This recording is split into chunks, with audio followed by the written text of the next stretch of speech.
Елестетіп көрші, электромобилің мен жолға шықтың. Ал батареяны тоқтамай-ақ, ешқандай сымға қосылмай-ақ, жол үстінде жүріп келе жатып-ақ, қуаттап барасың. Осы күнге жеттік.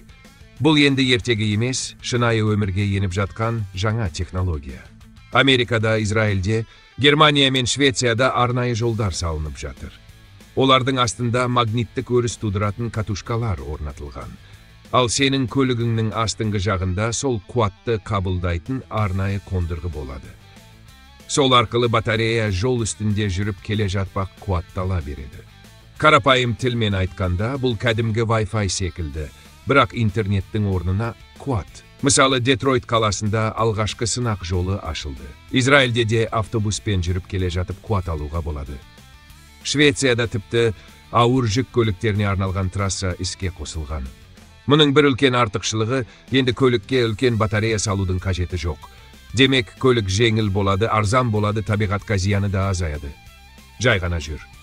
Қуат өздігінен келіп тұрады. Бірақ бір мәселе бар.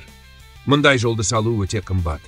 Бір ғана шақырымға миллиондаған доллар жұмсалуы мүмкін.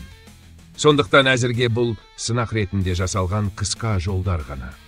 Және бұл жүйе тек арнайы жабдықталған көліктерге ғана жұмыс істейді. Ал болашақта ше?